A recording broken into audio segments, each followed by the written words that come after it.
estou vamos pegar esse aqui, a pessoa que está falando.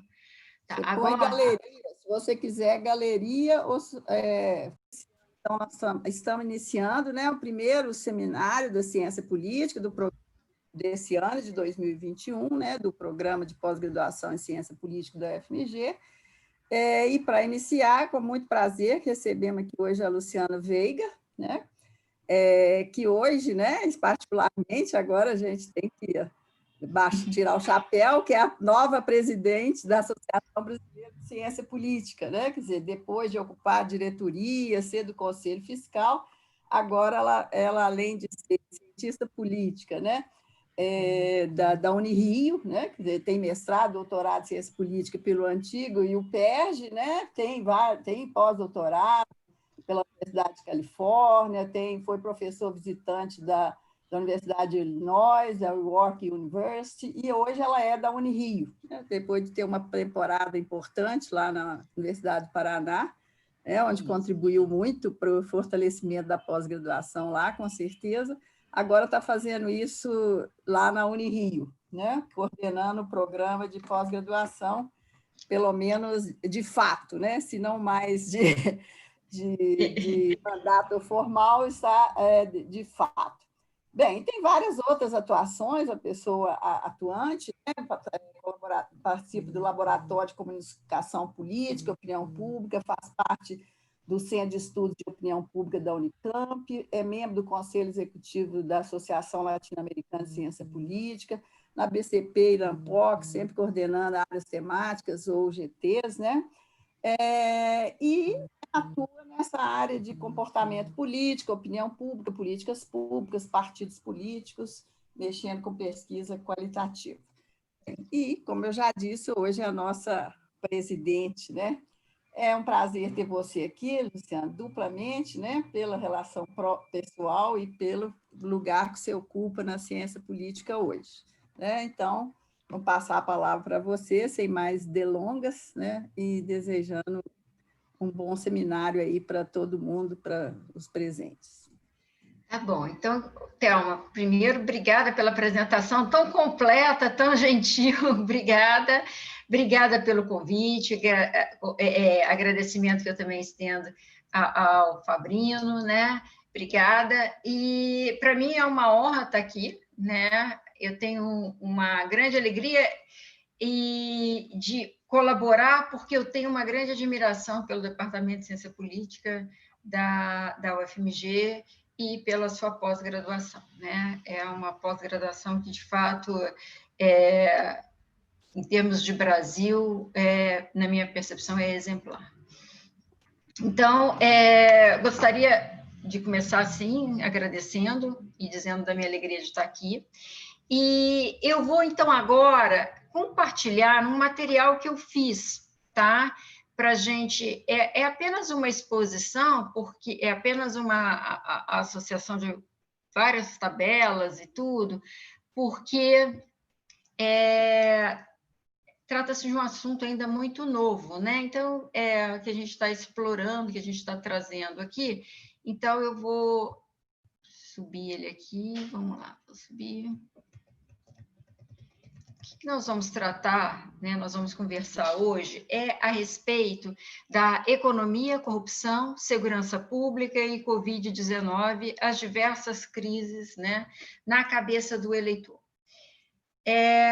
A questão é trabalhar um pouco quando a gente brinca, assim, né? Quando a gente chega, e aí, como é que estão as coisas? Como nós conversamos aqui, começamos falando aqui, né? As pessoas pensam disso, né? Como é que, a despeito da Covid, a despeito da situação do Brasil, a despeito disso tudo, como é que as coisas estão? Né? Essa é uma coisa que está muito, muito na cabeça da gente, causando muita preocupação, né?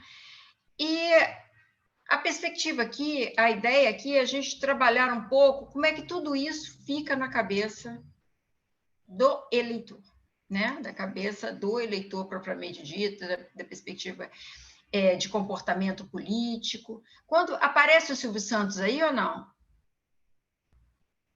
Apareceu? Não? Tá. É porque o meu computador ele está entrando algumas coisas assim, então o Silvio Santos aparece toda hora. Então, para eu saber se o Silvio Santos estava aparecendo.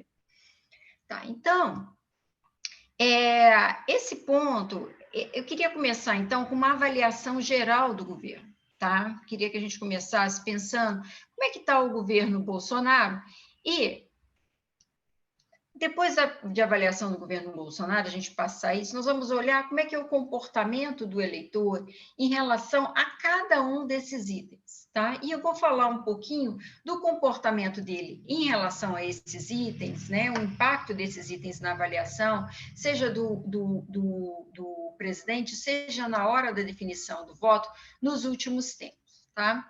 Então, vamos lá. Então, vamos começar aqui. Vamos começar essa. Eu peguei o resultado da última pesquisa, eu vou aumentar um pouquinho para que vocês possam ver. Tá? Só um pouquinho. Aí, vamos olhar aí a avaliação do presidente em relação no decorrer do tempo, né? A gente tem aí, olha, uma avaliação que a avaliação negativa sobe muito, eu queria chamar a atenção de vocês nessa linha vermelha, ela sobe muito no início do mandato.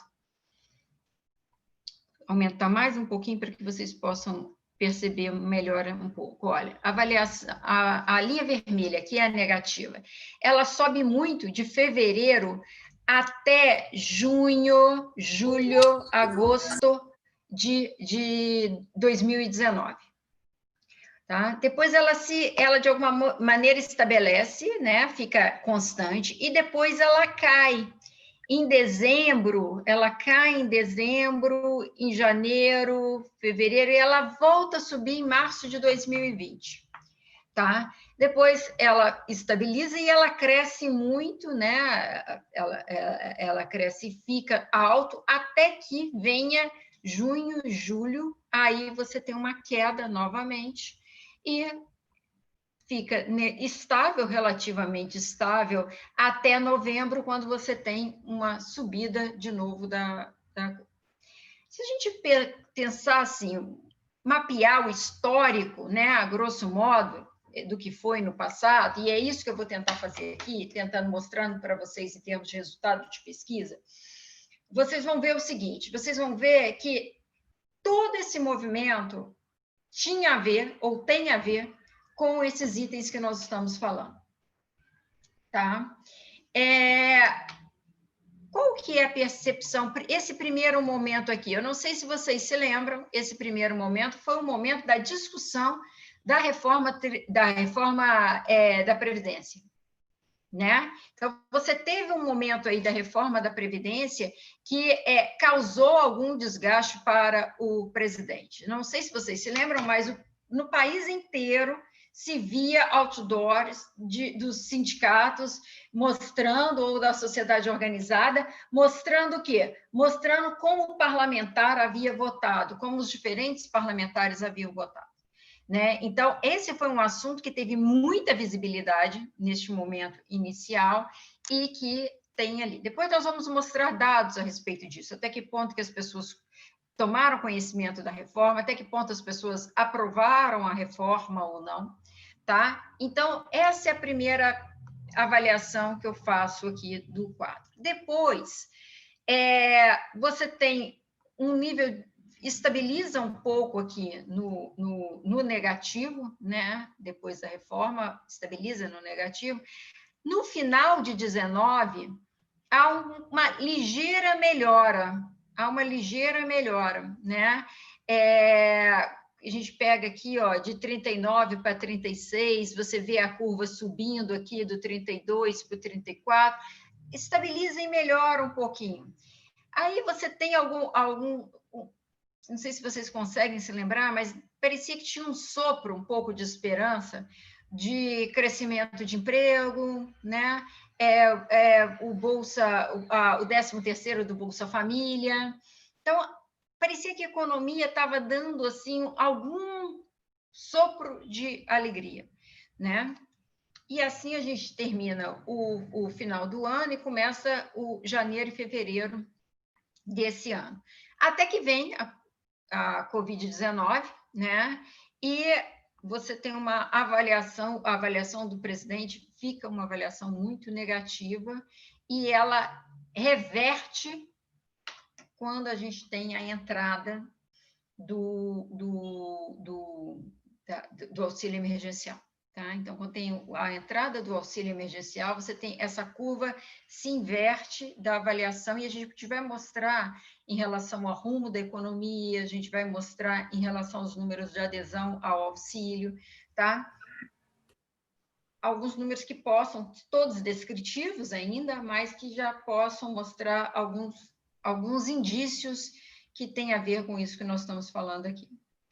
De dezembro para janeiro, né, a situação piora, ela piora bastante para o Bolsonaro, né, marcado um pouco depois, quando a gente tem novembro, tem um crescimento da segunda onda, e o crescimento com a segunda onda atrelado ao quê? Atrelado ao início da vacinação em alguns países e à dificuldade do país de ter acesso a essa vacinação.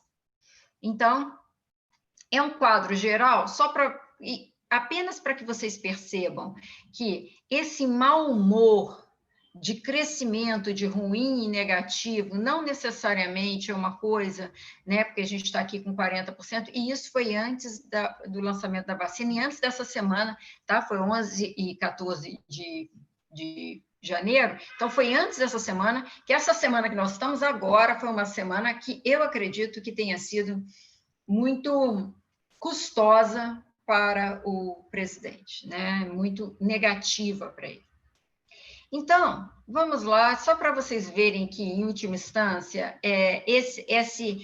essa avaliação negativa do presidente não é um mau humor generalizado que as pessoas estão canalizando para ele, como canalizariam para qualquer outra pessoa. A gente tem a avaliação dos governadores. A avaliação dos governadores é mais positiva, é marcadamente mais positiva do que a avaliação do presidente. Tá? O ruim e péssimo dos governadores está aí com 25, e vocês percebam que as ondas são contrárias, enquanto a do presidente piora, a dos governadores melhoram, né? Como se, em última instância, eles estivessem um pouco percebendo que toda hora que o presidente age de maneira que eles avaliam como negativo, quem segura são os governadores, né? Então, e quando os governadores melhoram, né? Quando os governadores melhoram, o presidente piora, quando o presidente melhora, os governadores pioram, e que tem um laço aí, que é uma coisa que eu gostaria de chamar a atenção, que eu vou trazer isso mais à frente, que é como é que o bolsonarismo, em última instância, influencia a avaliação dos governadores também. Essas curvas mostram muito isso, ou seja, um movimento contrário, né? Quando um sobe, outro desce, há essa rivalidade do governo federal e dos governadores em muitos estados, ela é expressa na avaliação que a gente tem dos gestores, né? Que a população faz dos gestores. Então, isso era só para mostrar para vocês que não se trata de um mau humor generalizado, que o presidente está sendo vítima de um mau humor generalizado, alvo de um mau humor generalizado. Tem uma percepção de que os governadores têm agido melhor, têm dado mais conta da situação do que o presidente. Tá? Então, o primeiro ponto que eu trago é a questão da economia, né? Tradicionalmente, se vocês pegarem, vocês conhecem, né, a economia sempre foi, né, um preditor de voto no Brasil desde 94, no mínimo. Assim, o que é consenso? Desde 94, um consenso que a economia sempre foi um preditor do voto. Em 2014, ela perdeu um pouco de força, em 2018 também ela perdeu um pouco de força, mas ela perdeu força porque outros componentes ganharam força, né? Componentes de afetividade de partidos, componentes ideológicos, mas historicamente é um forte componente. E foi um forte componente no impeachment, né? Então, por isso que a gente devemos continuar a focar a economia, porque a economia pode continuar nos dizendo muita coisa. Em relação ao impeachment da presidente Dilma, que foi um estudo meu mais recente, sobre o efeito da economia, o que acontece, na verdade, foi... na verdade, eu queria montar esse estudo que eu fiz, porque eu tinha esse pressentimento. Eu tinha um pressentimento, porque eu começo assim, igual eu estou falando com vocês aqui agora, eu começo com pressentimento e intuição. Depois eu vou procurar os dados para saber se conferem ou não. Mas eu tinha um pressentimento que naquele processo de impeachment, em 2015, em janeiro, fevereiro, em decorrência do aumento das tarifas, né, em aumento do custo de vida, que a presidente Dilma havia perdido muita adesão ali, ela perdeu, os números mostravam isso, que entre a eleição e março, ela tem uma perda de quase 20 pontos de avaliação positiva, né? Então, é um desgaste muito grande, e que isso teria fragilizado para o processo do impeachment, né? É como se a economia tivesse quebrado as pernas, tivesse quebrado o que o Linha Pérez chama de escudo popular, né? Tivesse fragilizado, e para piorar a situação, a questão da corrupção teria fortalecido ainda mais essa tendência para o impeachment, né? A avaliação negativa da presidente. É claro que o impeachment, a gente sabe que o impeachment é um processo que acontece no Congresso Nacional, após a admissibilidade pela Câmara dos Deputados e a votação, aí sim, pelo impeachment no Senado, é claro que a gente sabe isso, mas a teoria argumenta que a queda do escudo popular é um incentivo para a queda do escudo parlamentar, né? Ou seja, como se o Congresso fosse reativo à percepção que ele tem da opinião pública. Então, a gente trabalha, fechando nisso, a gente trabalha em relação a isso, em relação à opinião pública, que teria dado as pré-condições para o impeachment, digamos assim. E depois da economia, e isso foi testado, de fato, a economia teria fragilizado antes a avaliação da presidente, antes do impeachment. A gente tem um modelo que mostra claramente o quanto que a economia pesa na avaliação da presidente em janeiro, fevereiro, março, abril, e depois o quanto que ela vai pesando com o decorrer do tempo, quando começam a chegar de maneira mais contundente as denúncias da Lava Jato, né? E a gente ainda faz um processo que a gente considera o peso das duas no decorrer do tempo. Então, o que é possível ver é que a economia tem uma importância muito grande no momento inicial, depois ela se mantém, ela não cresce mais, tá? Em termos de efetividade, de peso, de efeito na avaliação da presidente, e a percepção da corrupção como um problema, principal problema, cresce exponencialmente depois quando vai pesando na avaliação da presidente. Tá? Então, ou seja, aquele argumento inicial de que o que derrubou foi a economia e depois a corrupção, as denúncias de corrupção acabaram por fragilizar mais e ganharam mais importância do que a economia, que havia tido um papel muito grande no primeiro momento, acaba se consolidando. A gente fala de impeachment porque, de verdade, assim, a gente pensa, mas impeachment ficou lá em 16, 17 meses. A gente está de volta com essa discussão do impeachment, né? Dessa possibilidade de impeachment. Então, por isso que eu estou dando essa ênfase. Então, a gente tem esse quadro e mostra, e depois o Renault, Lúcio Renault também, ao fazer um artigo, poucos artigos que já saíram publicados, a respeito de 20, né, mostra também que a economia foi um preditor na eleição do Jair Bolsonaro, sendo que com outros componentes também, não só a economia, mas outros componentes. Muito bem. E aqui a gente tem a percepção da economia. Como é que o eleitor está vendo a economia, né? Aí a gente não tem a série histórica desde 19, porque essa pesquisa, eu peguei uma pesquisa mais recente, mas a série histórica de 19, ela é muito semelhante na economia àquela que eu mostrei para vocês do desempenho do presidente de maneira geral, com as mesmas oscilações, subidas e descidas que estavam lá, talvez um pouco mais acentuada nos movimentos que eu destaquei, mas é basicamente aquelas tendências que vocês viram lá. E aqui, então, focando na tendência de 2020, a gente vai ver, então, a percepção, né? Vamos pegar essa avaliação positiva.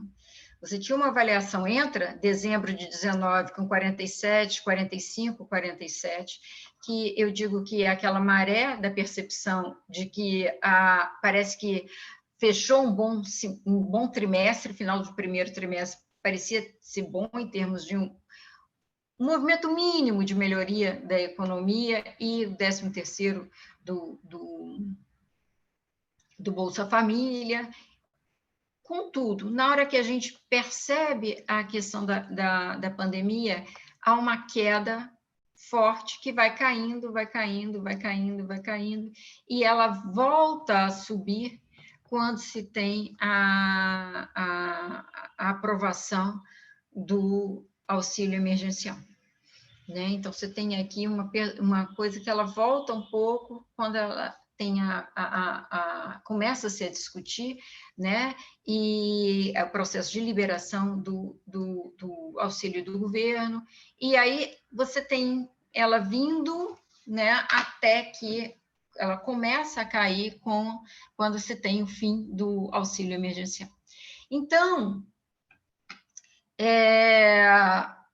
o que você percebe é que há uma sensibilidade aí para os efeitos da economia, né?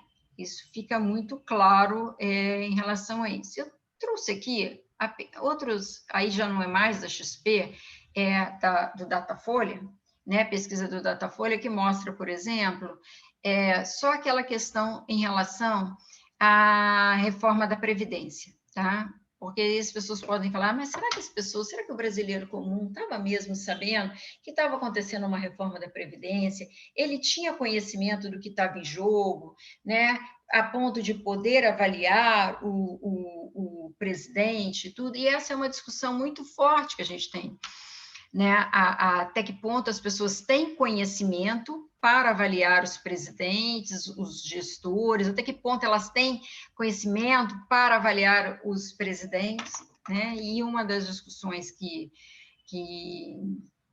se tem uma corrente que ganha cada vez mais perspectiva, cada vez mais força, é a teoria mais psicológica, né? Eu acho que a teoria da racionalidade, meu mestrado e meu doutorado foram a partir da teoria da racionalidade, mas é muito difícil hoje da gente trabalhar com componentes apenas da teoria da racionalidade, quando a gente percebe que a afetividade vem ganhando cada vez mais centralidade. Mesmo o estudo que eu fiz sobre a economia em 14, o impacto da economia em 14, ficou claro que conhecer as informações da economia importavam bem menos do que a afetividade partidária. Então, o que pesava mais na hora da economia, de avaliar a economia, era se eu tinha afetividade com o PT, qual era a minha afetividade com o PT. A partir de qual era a minha afetividade com o PT, em 14, havia uma tendência forte de aprovar ou de reprovar a economia. E aí, essa economia, sim, essa avaliação da economia, sim, carregada de afetividade, era que influenciava a economia. Então, aqui, e mesmo com pouca informação, as pessoas vão, mesmo com pouca informação, elas vão tendo um pouco essa intuição, essa percepção. Então, aqui, e eu acho interessante também a gente fazer uma comparação em relação... Deixa eu só fazer aqui, assim, um pouquinho, virar para cá. E agora fazer assim... Pronto. Só para que eu possa ver aqui, porque não estava conseguindo ver. Agora eu consigo ver. Muito bem, então aqui a gente tem, e eu fiz uma divisão que era a população total, a população que votou em Bolsonaro no segundo turno e os seus seguidores na rede social. Tá? Então, eu dividi em 3 segmentos. Então, o que a gente tem aqui é, dentre a população total, né, 17% tinham conhecimento e se diziam bem informados a respeito da reforma da Previdência, 40% diziam que tinha conhecimento, mas estava mais ou menos informado, tá? 10% dizia que tinha conhecimento e estava mal informado, mas estava mal informado, e 31% dizia que não tinha conhecimento. Aí, quando a gente vai aqui para o Bolsonaro, os eleitores do Bolsonaro no segundo turno, a gente vai ver que já tem um pouco mais a percepção que tem mais conhecimento. Então, aumenta um pouco mais o número de pessoas que dizem que tem conhecimento e está informado, aumenta o número de pessoas que dizem que tem conhecimento e que está mais ou menos informado, enquanto desce, reduz os dos outros. Da mesma coisa, esse mesmo comportamento a gente pode ver nos seguidores. Semana passada, eu não sei se vocês chegaram a ver isso, mas eu acho que foi semana passada, eu não me lembro muito bem da imprensa. Eu acho que uma pesquisa, se eu não estiver enganada, é uma pesquisa que eu acho até que é do Felipe Nunes. Se eu estiver equivocado, eu peço desculpas. Mas eu acho até que é dele, que mostrava um pouco, saiu publicado na imprensa, que mostrava que o grupo bolsonarista tendia a se achar mais bem informado do que o grupo não bolsonarista, né? E que, de acordo com a pesquisa, isso não necessariamente era uma verdade, não se aplicava quando se aferia qualquer conhecimento que eles possuíam. Aqui, o que a gente mostra, a pesquisa da Datafolha, sobre os 100 dias do presidente Bolsonaro, mostram isso, que as pessoas que votaram no presidente, e ainda mais os seus seguidores, se diziam mais conhecedores da reforma da Previdência do que a demais população, né? Os demais da população. E aí, sobre o julgamento, vamos ver então sobre a aprovação, como é que ele se comportava, né? Em relação ao comportamento, a gente percebe o seguinte, olha, do total da população, 47% era a favor da reforma da Previdência, tá? 44% eram contra. Então, você tinha aí a população bem dividida em relação à reforma da Previdência. 2,6% eram indiferentes, 5,8% não sabiam dizer. Quando você pega entre os eleitores do Bolsonaro, há um aumento, né, do número de pessoas favoráveis à reforma da Previdência, né, e reduz os contrários. Quando você pega os seguidores, isso é ainda um pouco mais forte, tá? Todavia, eu vou chamar a atenção para vocês para o seguinte, esse aí talvez seja um dos pontos que menos haja grandes diferenças entre os 3 públicos. Todos os outros comportamentos que eu acompanhei nos 2 primeiros anos do governo Bolsonaro geraram discrepâncias maiores do que essas aí. Eu acho que essa é uma coisa que unifica bastante. Depois também da pandemia, também não vai voltar a igualar um pouquinho, mas eu acredito que esse aí foi o que gerou um comportamento mais unânime, digamos assim, com menos diferença. Tá? Então, ainda existem os dados do auxílio emergencial, a gente precisa disponibilizar. O que acontece? Eu fiz até bastante, fucei muito, né? Digamos assim, brinquei muito com os dados, até outubro, os dados disponíveis até setembro, para falar a verdade, até setembro de 2020. Por quê, gente? Porque esses dados já estão disponíveis os bancos de dados já estão disponíveis no CESOP. Então, é mais fácil da gente pegar esse material lá.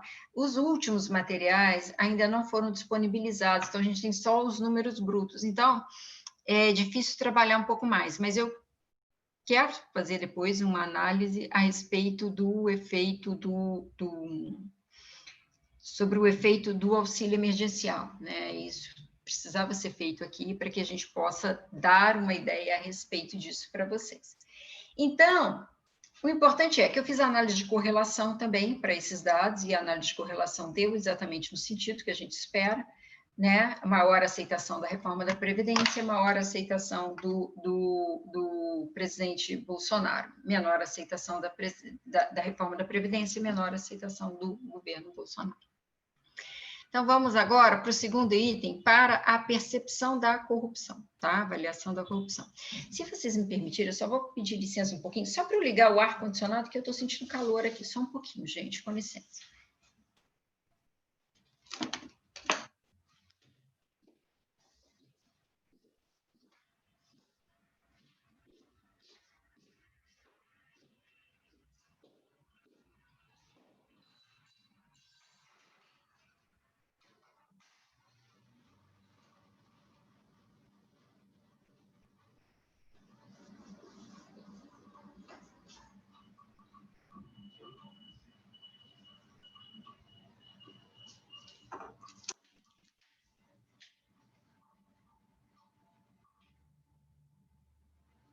Verão no Rio, né?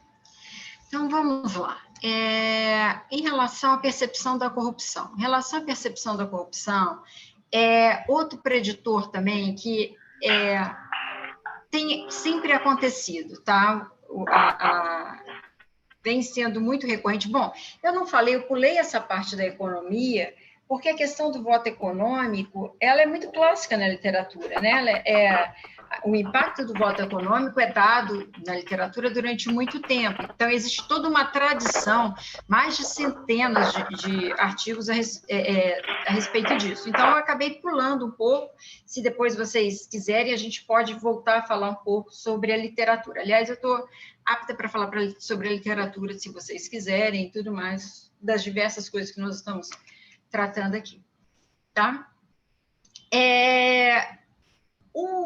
A questão da corrupção também é um preditor importante. Na verdade, se a gente pegar os problemas da América Latina, pegar o Latino Barômetro, por exemplo, a gente vai ver que os 3 grandes problemas centrais da América Latina, que são apontados pelos eleitores, são economia, né, corrupção e segurança pública. São os grandes temas, as grandes agendas, digamos assim. Então, eu trago aqui a corrupção também por isso, e como eu disse para vocês, eu já expliquei anteriormente esse estudo sobre a questão da corrupção, e a vitória do Jair Bolsonaro também fica claro o efeito do discurso da corrupção, né? Tem um artigo também que eu escrevi, mas ele não foi publicado ainda, por isso que eu não coloquei, que mostra a relação, né, entre o comportamento no Facebook, a opinião pública no Facebook, sobre os temas, o comportamento dos temas, dos candidatos e o voto, a intenção de voto, tá? E nesse estudo fica claro, nesse estudo de opinião no Facebook, fica muito claro o peso da economia, fica muito claro o peso do discurso da corrupção, tá? Da segurança pública, né? Que aparece como o discurso da lei e da ordem. Aliás, o discurso da lei e da ordem também abrange o discurso da corrupção, né?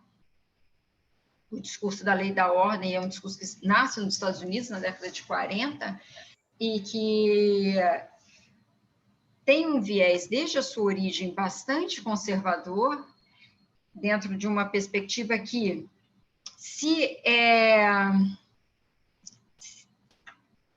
pegando a maneira como ele é abordado inicialmente na literatura, a ideia é muito clara do seguinte: olha, se a igreja não faz, se a família não faz, se o processo de socialização primária falhou, né, seja pela igreja, seja pela família, seja pela escola, se falhou, é preciso corrigir os desvios, né? E corrigir os desvios passa por aumentar a penalidade, aumentar o constrangimento, reduzir qualquer incentivo para o crime. E dentro dessa linha do discurso da lei e da ordem, que nasce todas essas propostas que a gente vê, né, as propostas de aumentar a punição como uma forma de constrangimento. Julgamentos mais rápidos, penas mais altas, tudo isso entra dentro desse discurso, e a gente chama hoje de candidatos da lei e da ordem os candidatos que adotam essa retórica, né? E essa criminalização da política via corrupção, ela pode ser inserida de alguma maneira dentro desse discurso, né? Ela passa perto desse discurso, embora a questão central seja que nós vamos ver depois, que é a questão da segurança pública propriamente dita. Tá? Então, a corrupção é uma agenda, vários estudos já mostram o impacto da corrupção. Ela entra como, a corrupção entra muitas vezes como estudo do voto econômico, numa perspectiva mais de multi, né, que abordam uma multiplicidade de assuntos para lá e de políticas para lá da economia. Então, vamos ver como é que a gente vê aqui essa situação da corrupção, né? Qual é a percepção que as pessoas têm em relação à corrupção? Se ela vai aumentar ou se ela não vai aumentar nos próximos meses, né? Você tem aí o que a gente percebe olhando esse gráfico é que desde o início de 2020, né? E aí esse gráfico marca aí basicamente janeiro, já começa a ter uma inversão, janeiro, fevereiro, já em fevereiro já começa a ter uma inversão, né, um crescimento, mas tudo indica que talvez até abril poderia ser um crescimento do tipo esse que cresceu até 30% e voltaria, mas ele dispara, né? Ele começa ali em fevereiro e ele dispara essa percepção de que não vai haver melhora no que se refere à corrupção.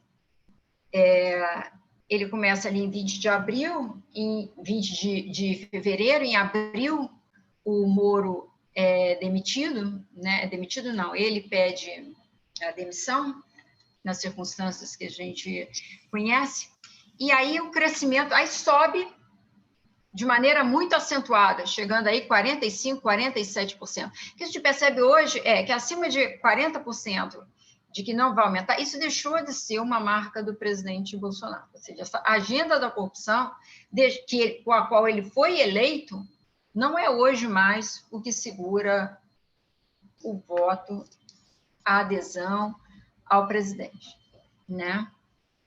Porque vocês veem que ele tem uma adesão muito forte, ele tem uma aceitação muito forte, pelo menos em 22% do eleitorado, né? 22%. Hoje que as pessoas votam nele espontaneamente, tem 22% do eleitorado. Estimulado é 28%. E aqui, que acreditam que a corrupção vai diminuir, é 16%, ou seja, está um número aquém. Então, de verdade, não é essa a agenda que o presidente, né, com que o presidente se segura hoje. Tá? Aí, em relação a isso, eu estou colocando como uma suposição que a demissão do Moro tenha sido uma marca também para isso, para esse abandono dessa agenda, né? E aí eu trouxe aqui algumas informações que eram possíveis também, que tinham nesses bancos de dados, que era sobre o conhecimento da saída do Sérgio Moro, do Ministério da Justiça e Segurança Pública. Então, nessa rodada de 1 ano e 4 meses que o Datafolha faz, a gente já perde os seguidores, já não tem mais os seguidores para a gente colocar, mas a gente tem ainda o total de votos e quem votou em Bolsonaro no segundo turno. E aí as pessoas que têm conhecimento, 34% da população diz que tem conhecimento e está bem informado. Entre os eleitores do segundo turno do Bolsonaro, esse número chega a 48,2%, tá? Tem conhecimento e está mais ou menos informado, tem 40,2%.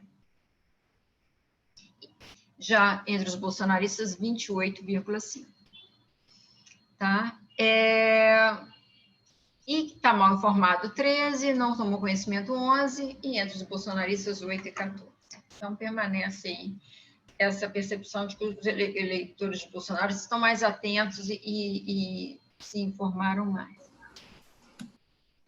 Aí, gente, quando a gente pega sobre o julgamento, né, a saída dele, quem que eles acham, quem é que estava falando mais a verdade, né, com quem estava a razão naquele embate que ocorreu entre Bolsonaro e Moro,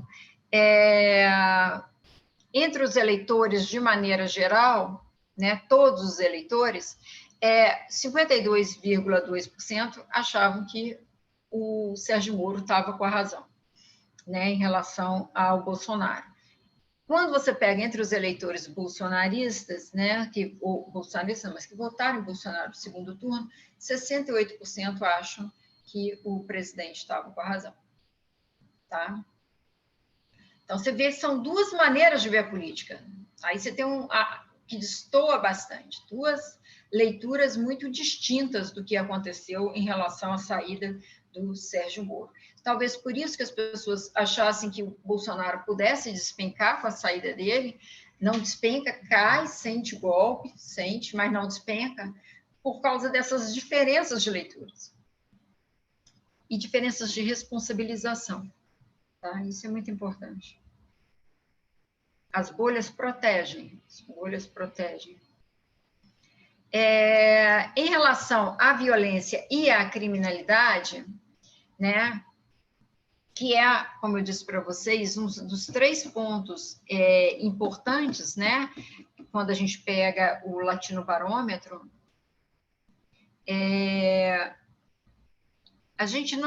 eu não cheguei a fazer, esse é o único ponto que eu não cheguei a fazer um estudo em eleição, isso não chegou. Na verdade, essa é uma agenda que eu trouxe para a minha área de trabalho agora, para o meu trabalho agora, muito recentemente, e o que eu consegui fazer, e claro, muito motivada pelo desempenho dessa agenda na campanha do Bolsonaro, mas o que eu fiz até agora foi avaliar em relação a avaliação de governo, o impacto dela na avaliação de governo. Então, a gente pegou a América Latina, pegamos o Latinobarômetro e fizemos essa avaliação e o resultado, e a gente pegou como 2 variáveis que tinham explicativas, a percepção de insegurança, ou seja, se quando eu ando pelo meu bairro, pela minha região, eu tenho a sensação de insegurança ou não, e o fato de já ter sido vítima, já ter experimentado algum tipo de violência. A gente pegou essas 2 variáveis para a gente avaliar. Por que a gente pegou essas 2 variáveis para a gente avaliar? Porque existe uma discussão quando se trata do impacto da segurança, da criminalidade, na avaliação de governo e no voto, porque algumas pessoas dizem o seguinte, alguns pesquisadores, né, dizem que não se trata tanto de que não existe lastro entre essa avaliação e o mundo real, tá? É como se as pessoas são muito mais sensíveis à cobertura da mídia do que à situação da segurança em termos objetivos. Né? Então, é como se houvesse um pouco de espetacularização. Então, todo esse efeito, ele é fruto de uma espetacularização que a mídia faz em relação em relação ao sistema de segurança, né? Mas que ela não teria lastro com a realidade. Então, para a gente meio controlar um pouco, né, conhecer um pouco essa discussão, a gente colocou os dois, ou seja, numa situação que a pessoa tinha sido vítima. Então, eu experimentei a sensação de ser vítima de um crime, então, é uma situação objetiva, não tem a ver com a percepção da mídia. E a outra é a sensação de segurança, essa sim poderia estar influenciada pela mídia. E o fato é que quando a gente colocou essas duas avaliações, essas duas variáveis, para ver o impacto delas sobre a avaliação dos presidentes na América Latina, as duas foram significativas e as duas tinham impacto. Quanto mais a percepção, quanto maior a percepção de insegurança, quanto mais a experiência, quanto maior a percepção de insegurança, menor era a avaliação do governante, tá? Pior era a avaliação do governante. O fato de eu ter passado por uma experiência reduzia a chance de avaliar de maneira positiva o governante, tá? Então, isso tudo se configurou nessa pesquisa. É claro que a gente colocou um componente que se referia, um componente estrutural, que se referia à responsabilidade da segurança pública, porque é diferente nos países da América Latina, e, claro, quando a segurança pública era de caráter exclusivo do governo federal, essa responsabilização, clareza de responsabilidade era maior, né? E esse impacto era maior. O impacto da percepção de insegurança e de ter sido vítima era maior nos países em que a segurança pública era de exclusiva responsabilidade do governo federal. Tá? Esse é um trabalho que ainda não foi publicado, a gente está trabalhando nele ainda, mas ele está praticamente pronto, que é meu, do Edinaldo, do Julian Borba e da Camila, né? E esse também, o meu com Firmino, também tem um trabalho a respeito disso, que já foi aprovado, só que agora a gente está fazendo as alterações para publicação. Muito bem. Dado esse histórico dessas pesquisas que mostravam isso, né, eu achei importante a gente falar um pouquinho também sobre a violência, né, e a gente olha aqui em relação ao governo Bolsonaro, é muito visível, né, como cresce a sensação de que a segurança, a violência e a criminalidade vem aumentando.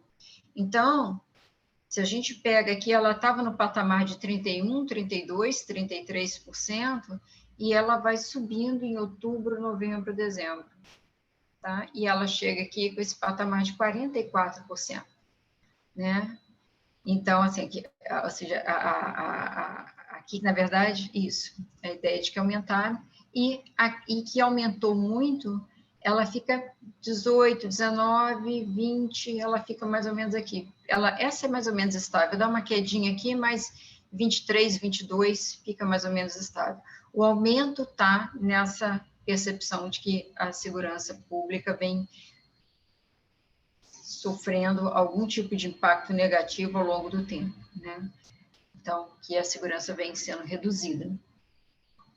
E aqui, olha, que ela vem diminuindo, a gente percebe também 19, até chegando a 12, né? Então, a ideia também que a gente percebe é ele perdendo também essa agenda, né? Perdendo também a potencialidade dessa agenda de segurança, a questão da segurança, da lei da ordem, né? Então, a gente tem outro lastro que ele perde. Então, ele já está perdendo da questão da economia, ele já está perdendo a pauta da corrupção.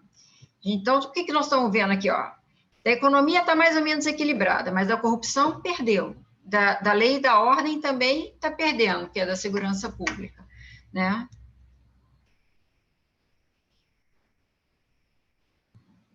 Aí eu trouxe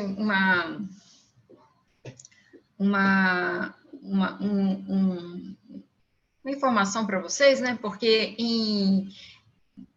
no início do governo, quando o ministro Sérgio Moro, digamos assim, no momento áureo, né, do Sérgio Moro ali, quando ele passa esse pacote anticrime, e que, se vocês olharem lá na avaliação da segurança pública, ela dá uma melhoradinha também, era se as pessoas conheciam esse pacote anticrime, se elas avaliavam bem ou não avaliavam bem. Então, aí a gente tem a discussão foi muito menor do que a discussão da Previdência, a discussão da reforma da Previdência, então, que não tomou conhecimento tem 61%, sendo que é maior entre o total da população do que entre os eleitores de Bolsonaro e seus seguidores, mostrando a tendência geral de que se acontece isso, né? Bem ou mal, a gente tem aí, então, 30% da população, 32% da população que diz que tomou algum conhecimento, que aumenta para 36%, que aumenta para 51%. E em relação à eficiência, aprovação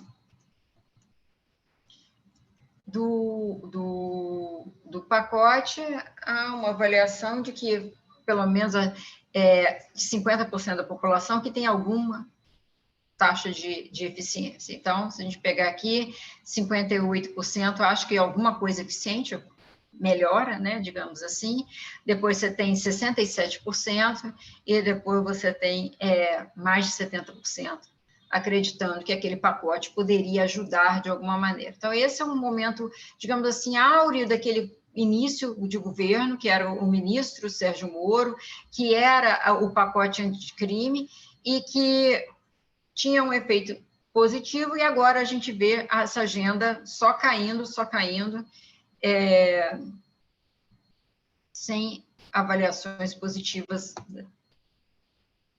em relação a isso. O último ponto que a gente se propôs a trazer aqui é a questão do Covid, né, da Covid-19, e essa também trouxe essa pesquisa aqui, é bastante nova, e ainda tem uma semana, né, a percepção de que o pior está por vir, né?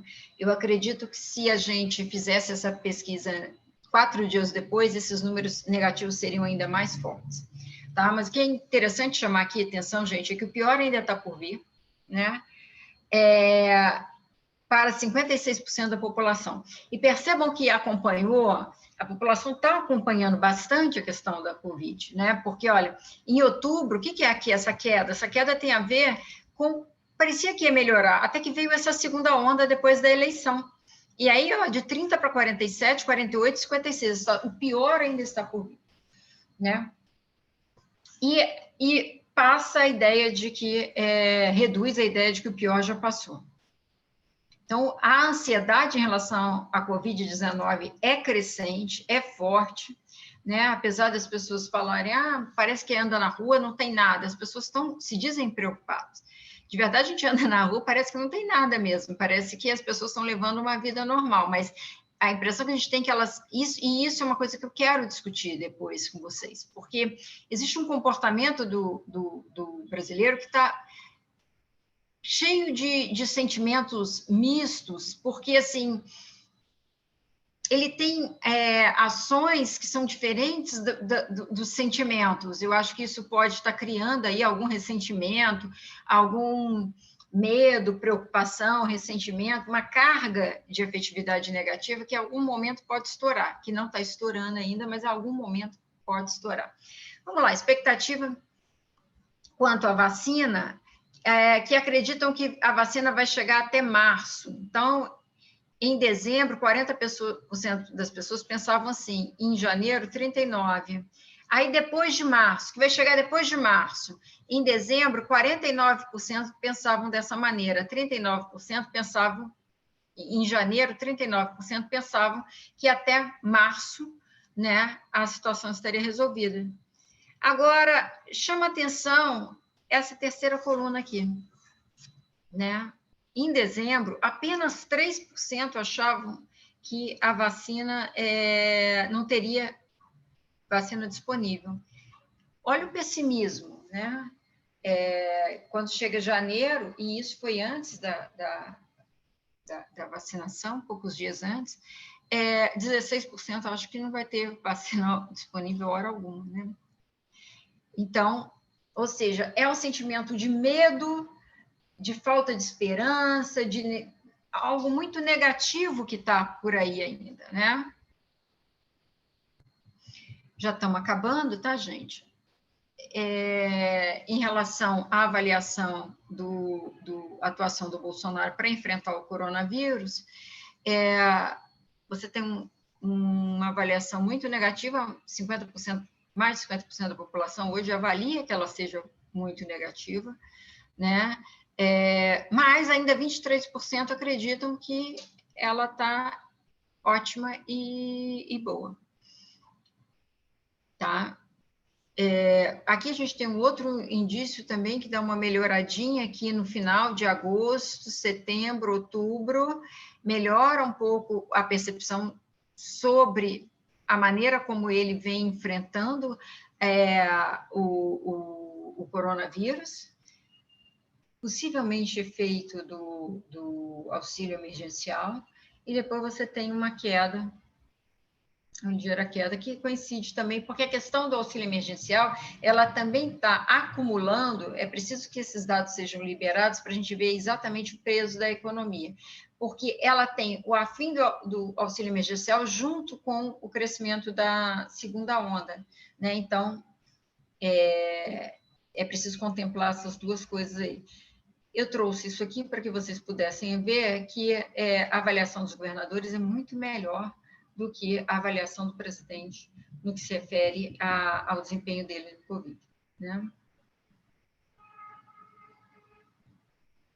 Só para mostrar que não é verdade que as pessoas estão responsabilizando todo mundo de maneira igual, tá? Então, gente, na verdade, eu trouxe muito mais uma provocação desses dados. A gente ainda não tem, eu não consegui fazer a mesma coisa que eu fiz para os outros, porque eu ainda não tenho resultado da pesquisa Datafolha disponível para que eu pudesse fazer o meu tratamento que eu dei para os outros. Então, ficou basicamente essa frequência simples aí.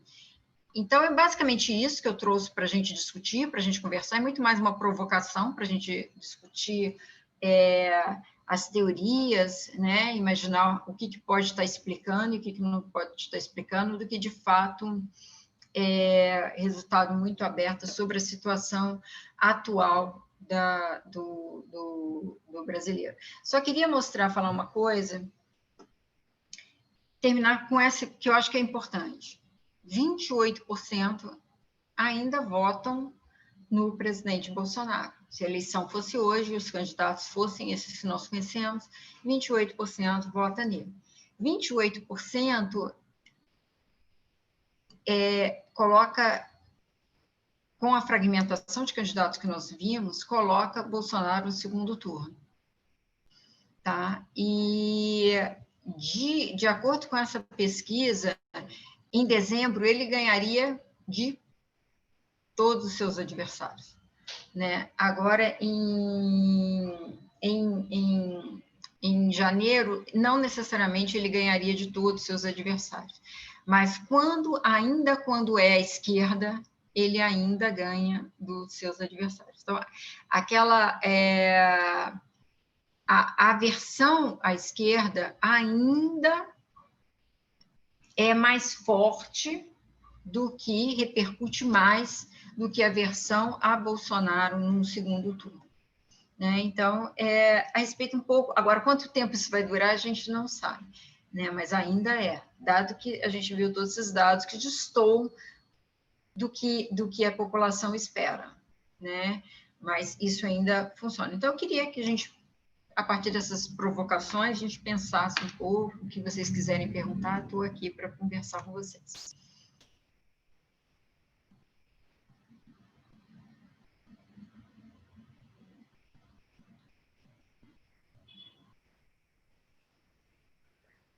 Thelma vai coordenar a parte das perguntas agora, Thelma. Tem Natália inscrita, não sei se está com o microfone aberto. Eu esqueci de pedir para ela. Ô, Luciana, por favor, tire a apresentação. Tá, vou Para tirar. poder eu ver. Tá, então agora stop share. Quer dizer, as pessoas quiserem se inscrever, né? Vão inscrever pelo chat, né? Por favor. Isso. Já tem Natália Aguiar e o Thales Quintão. E já tem a pergunta? Tem. Gustavo, Thales, Natália, você quer fazer a pergunta ou você quer que eu leia? Não, eu posso fazer. Então, pode fazer a sua pergunta, Natália. Olá, Luciana, de novo. Natália. Oi, Natália, como é que você está? Qualificação e na BCP, né? Nós somos agora figurinha fáceis, né? Uma para outra. Agora ainda fala de volta econômica, não vai ter jeito de não fazer pergunta. Mas, não, obrigada pela apresentação. Você foi falando e eu fui ficando com as mesmas inquietações e as mesmas experiências.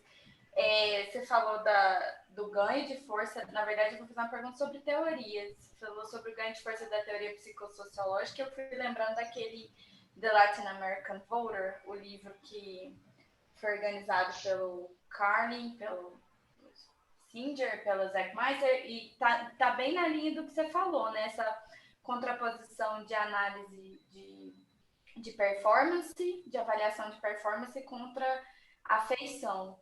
E justamente seu último gráfico foi sobre dados de voto, né? Porque eu queria te perguntar isso, se você tem um pouco mais a dizer sobre esses dados e também onde que vai entrar a teoria do voto econômico aí, porque está me parecendo que a guerra de narrativas entre quem é responsável pela crise econômica atual, ela está sem precedentes, indo a anos muito anteriores, né? A gente não está responsabilizando o governo atual ainda, eu não vi esses dados aí, mas me parece problema da bolha, que ainda tem muita gente responsabilizando o governo do PT, né? O governo Temer pela situação econômica. E claro, quando a gente olha o voto econômico, a gente controla pela ideologia, proximidade com o voto do presidente, e quando a gente controla por isso, sempre vai dar, né? Que tem voto econômico, mas na hora da urna, que não tem controle, que é frequência, né? Me parece que a gente não tá, assim, o Brasil saiu da curva da racionalidade, a gente não responsabiliza mais o atual governo, não é suficiente, porque quando a gente pensa, mesmo assim, né, avaliação de performance que não seja econômica, quando olha crise sanitária, crise de corrupção, não cai no colo, né, e a gente está olhando dados sem aquele start de campanha, que a gente sabe que ele vai conseguir mobilizar esses 20% que não saem de lá, mas ele vai, né? O gabinete do ódio volta a ser reativado e ele vai mobilizar outros sentimentos, né? Que vão, sei lá, digamos, obnubilar a parte racional. Estou com dificuldade de entender aonde que foi parar o voto econômico no Brasil, como é que a gente está respondendo teoricamente, né? Assim, nós como pesquisadores de comportamento eleitoral a essa quebra de expectativa das teorias que a gente tem Natália, até aqui. Conclui, por favor, sua indagação. Já conclui. Ô, Luciana, vamos fazer um bloco, né, de questões antes de você reagir, tá? O segundo inscrito é o Thales Quintão. Por favor, Thales. Seja mais conciso. Você está sem som, Thales. Vocês estão ouvindo? Eu não estou escutando o Thales.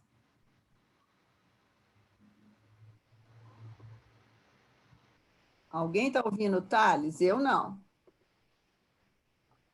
Eu também não. E o microfone dele está aberto. Então, é um problema aí, viu, Tati? Seu computador. Uhum. Você quer escrever? Combinado, não? Eu escrevo, então. Passa para o outro. Agora falou, Thales. Então deixa. Mau contato. Enfim, obrigado pela palestra, agradeço, muito rica, muito esclarecedora em vários pontos. E eu gostaria só de perguntar, né, um pouco pegando o gancho que a Natália pontuou, essa coisa mais emocional, né, o pathos, né, no discurso político. E aí eu gostaria de entender mais até que ponto os regulares, né, que avaliam de forma regular o governo Bolsonaro, e até tem alguns empresas específicos que colocam regular positivo e regular negativo, né, a Quest e tudo, como que em quais temas eles se posicionam mais como apoiadores e em quais outros eles são mais críticos, digamos assim, né, dessa questão de segurança, da Covid e tudo. Eu acho que a gente está olhando pouco para os regulares, né, quem são esses perfis, quem são essas pessoas. Então é isso, assim, que eu gostaria de perguntar, se você tem alguns elementos sobre isso. Que a gente vê que os apoiadores, igual o Felipe Nunes colocou, lê Brasil Paralelo, Terça Livre, tem essas coisas assim, e quais são esses regulares, quais temas eles se aproximam ou não dos apoiadores e críticos? Quem são essas pessoas? Enfim, é isso. Obrigado. Antes de passar para uma outra pergunta, Luciana, o Gustavo está te pedindo para escreve aí no chat, por favor, o nome do texto que você citou sobre o Facebook. Tá? Se você puder referência aí no chat. Obrigada. Pedro Henrique Marques também quer fazer uma pergunta. Pedro. Oi, Luciana, boa tarde a todos. Agradecer também a palestra, muito interessante os dados. Bom, eu gostaria de perguntar, Luciana, se você não acha que se possível, você pudesse desenvolver um pouco sobre isso, que essa diminuição do impacto da racionalidade sobre voto, sobre avaliação do presidente, sobre a avaliação de temas também, da forma como ele está conduzindo alguns temas, ela não se deve justamente à polarização, a um aumento de polarização na sociedade, na medida em que essa polarização, né, ela aumentaria o viés que o partidarismo ou o bolsonarismo, né, na verdade o bolsonarismo, não o partidarismo, no nosso caso, né, exerce sobre essa responsabilização, porque eu acho que a chave pode estar aí, nessa questão da polarização. Assim. É isso, obrigado. Luciana, passo para você a palavra, tá? Essas 3 questões. Tá. Coloquei aqui também, deu passar a questão do Facebook, eu vou colocar no final para vocês. Então, a questão é a seguinte, eu vou responder de todo mundo junto, porque tem uma muito vinculada, elas são muito vinculadas, né? Responder contando uma narrativa. Quando foi 2018, né?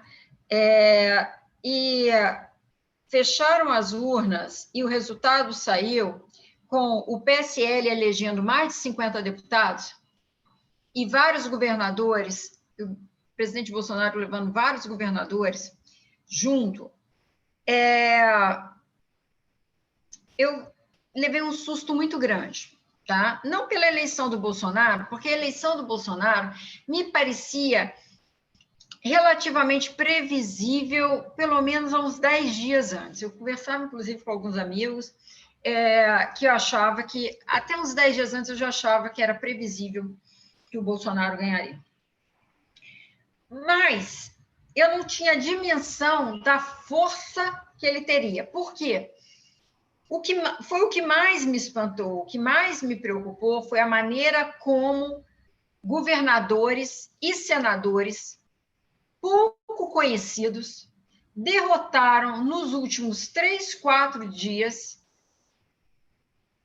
lideranças tradicionais nesse país de norte a sul, tá?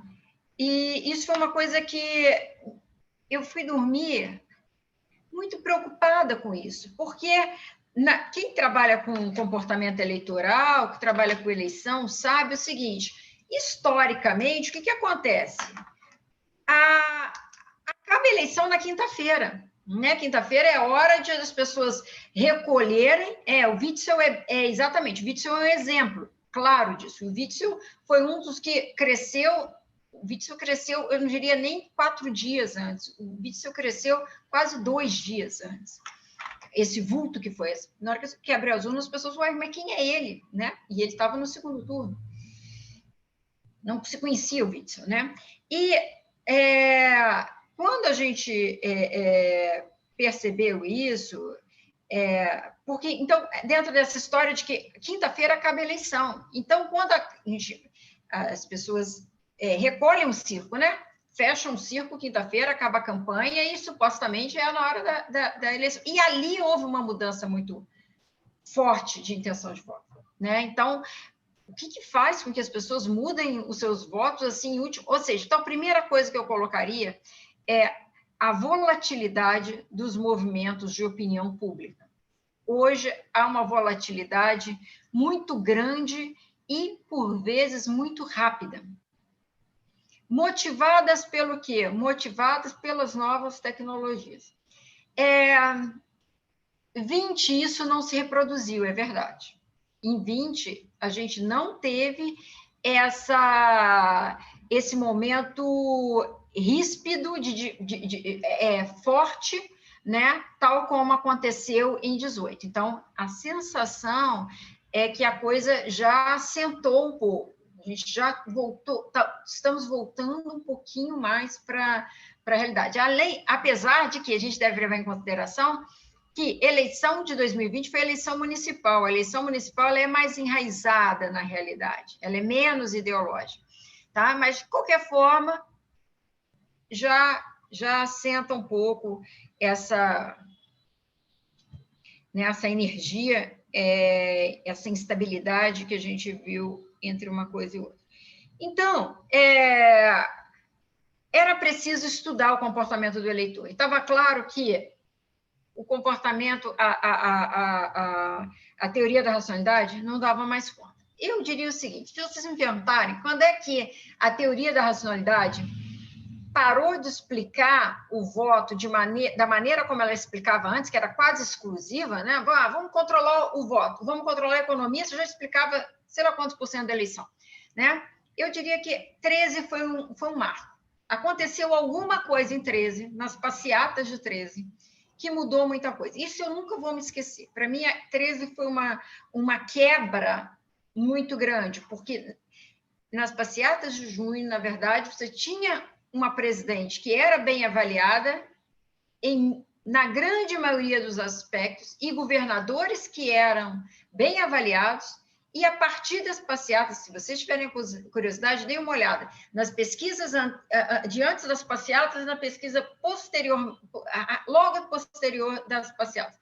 Houve uma quebra de satisfação com os governantes muito forte. Eu não posso acreditar que o serviço público da saúde, o serviço público da educação, o serviço público tenha despencado da maneira que despencou em 2 meses, sem que nada efetivamente tenha ocasionado aquilo. Então, houve um crescente de insatisfação naquele momento que, muito interessado a esses movimentos, que naquele momento a gente acreditou, ficou olhando muito para dentro, a gente não percebeu que esse movimento era internacional, não tivemos essa dimensão do que era, mas o fato é que a Dilma conseguiu se eleger, mas conseguiu se eleger muito em decorrência da propaganda eleitoral, da quebra do sonho da Marina, que teve uma semana que a Marina foi um sonho, aí teve o ataque à Marina, as pessoas começam a olhar de novo para Dilma, e aí começam a olhar de maneira, então, mais positiva. A presidente, então, ganha a eleição, mas é um voto já não tão firme, que não aguentaria tanta coisa assim. Ele já não era mais tão forte, tão sustentável quanto em algum momento anterior. Nessa eleição de 14, a economia já pesa, mas ela pesa menos do que ela pesava antes. Tá? Ali a racionalidade já tinha sido reduzida. O peso da economia é diminuído, tá? E a economia ela já tem essa interferência muito forte da afetividade. O viés da afetividade, ou seja, eu já olho a economia praticamente a partir da minha relação com o PT. Se eu tenho simpatia ou se eu tenho antipatia em relação ao PT. Então, eu acho que 14 já traz isso. 14 já traz e a gente mapeou esse impacto da afetividade. Bom, a partir daí, isso foi uma constante. O impeachment da presidente Dilma também é um impeachment que é muito motivado pelas questões da economia, sim, em relação ao poder de compra, porque isso também isso é muito forte, né? Quando você, que a literatura chama de oportunismo eleitoral, quando você tenta, de alguma maneira, segurar a economia até que a eleição passe, né? Mas que depois você necessariamente precisa fazer os ajustes, porque para que você possa restabelecer o equilíbrio e a retomada da economia, isso a literatura aponta que, quando isso acontece, a literatura diz que é um tiro de distância muito curta, né? De mira muito curta. Por quê? Porque depois você tem que fazer o ajuste e aí o governo passa por uma queda, passa por uma descrença e que é muito difícil retomar nos próximos 4 anos. Isso aconteceu com o governo Fernando Henrique, no segundo mandato do governo Fernando Henrique, que ele dizia que ia segurar o real, né, na campanha, ele dizia que daria estabilidade no real, e o que acontece? Acontece que em abril tem uma desvalorização do real e ele nunca mais volta a ter a popularidade que ele tinha antes. A Dilma teve menos chance ainda, porque quando a popularidade dela cai 20%, ela não tem nem 4 anos para se reerguer, porque vem as denúncias de corrupção vinculadas que são associadas ao partido, e, a partir daí, entra um processo de impeachment do qual ela perde o controle da situação.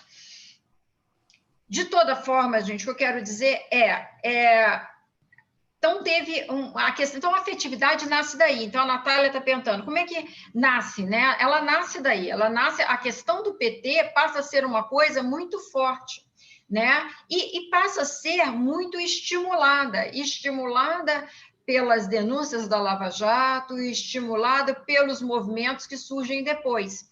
E a questão da polarização tem tudo a ver, e a maneira como as redes sociais são utilizadas também, né? Então, por exemplo, você tem uma estratégia que é utilizada das redes sociais, que o pessoal que trabalha com meme, por exemplo, chama de ativismo bomba. Eu gosto muito desse conceito de ativismo bomba, porque eu acho que ele explica muita coisa do que nós tivemos aqui. O ativismo bomba, ele vai criando as condições para que os valores sejam incutidos, mas tudo parece ser novo, mas não é tão novo assim. Vinícius Lima, quando estudou lá na década de 80, né, o efeito da imprensa, o efeito da televisão, ele já falava isso, já falava de como você vai criando uma predisposição, que é o cenário de representação, a partir do qual, quando a eleição vem, é só você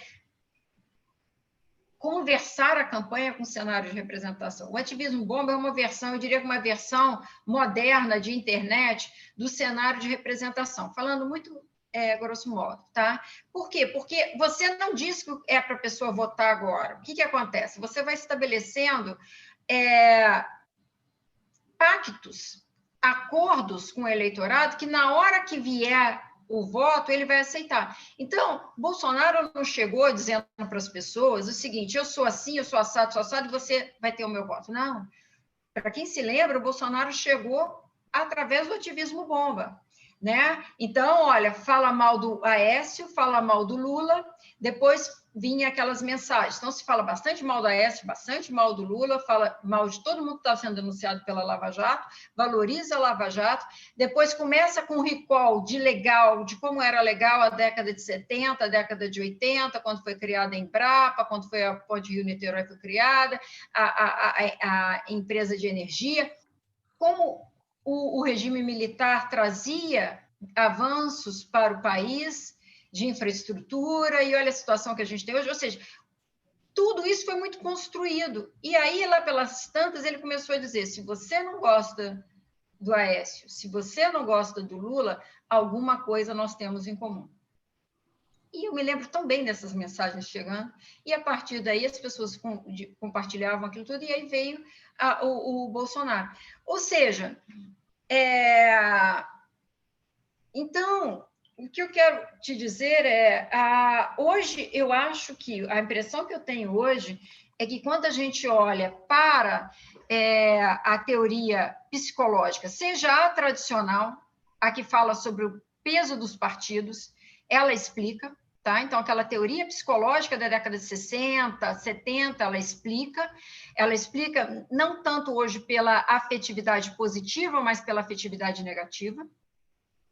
Se a gente pegar essa psicologia política, que nasce mais agora, mais recentemente, década de 80, década de 90, que trabalha muito com o peso da intuição, tá? Ou seja, o voto intuitivo, a importância da intuição e a queda da racionalidade, ela também explica, acho que ela explica muita coisa, por exemplo, uma passagem do texto do Kahneman, por exemplo, que eu acho extremamente interessante, é quando ele fala a questão das informações erradas, né? Como a gente aceita as informações erradas. E aí ele fala, olha, quando as premissas são falsas, mas elas, de alguma maneira, fazem sentido ser verdadeiras, né? E você conclui algo que confirma o que você sente, você nem percebe que as premissas são falsas. Então, se a gente pegar o argumento hoje, muito dos memes, de muito da comunicação que veicula em WhatsApp e tudo mais, ela está carregada de premissas falsas, mas que parecem e que fazem algum sentido, mas elas são muitas premissas falsas, mas só que elas concluem algo que é o que eu quero ouvir. Então, naquele momento muito rápido, e uma outra coisa também que o Kahneman coloca, que é bastante interessante, não só o Kahneman como outros, quando é que vem a racionalização? A racionalização, ela vem na hora que você percebe que você vai ter que defender aquilo que você está falando. Então, numa conversação, a conversação por si exige a racionalização, porque você tem que prever como é que a pessoa vai reagir quando você falar, e você ser obrigada a dar uma resposta. A comunicação por WhatsApp, ela também não exige uma resposta, porque as pessoas podem compartilhar sem que elas tenham que responder por aquilo que elas estão compartilhando. Então, eu reproduzo o discurso com um clique sem necessariamente ter que pensar como é que eu vou responder a isso. Então, os movimentos são muito rápidos e muito de maneira intuitiva. Eu pego aquilo me dá uma raiva, num minuto eu compartilho. Aquilo me dá uma alegria, num minuto eu compartilho, sem que eu precise necessariamente racionalizar. Então, essa teoria mais recente da psicologia política, que trata do voto intuitivo e do voto não racional, também explica bastante coisa. Enfim, eu acho que... esse próprio trabalho que eu trouxe aí, essa sistematização de ideias entre uma coisa, mostrando a diferença entre os eleitores, isso também mostra claramente a importância da afetividade no processo todo e o distanciamento da racionalidade. Aí, a gente tem um outro problema que é mais amplo, que é o problema que vivemos hoje da pós-verdade, né? A ideia da pós-verdade. Então, não necessariamente tudo precisa. Eu li hoje no jornal uma frase que eu gostei muito, depois eu vou pegar ali para ler para vocês, que reproduz muito isso. Eu vou pegar um minuto, se vocês me permitem. Deixa eu ver, ela estava na parte de economia.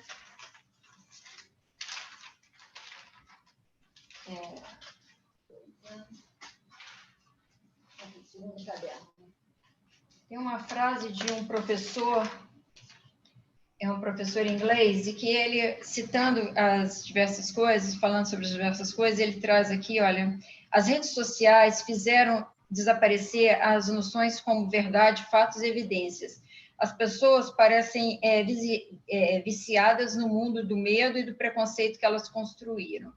Mas aqui, as pessoas consideram, né, seu direito democrático a alegre aceitação de mentiras como as alternativas preferíveis aos fatos.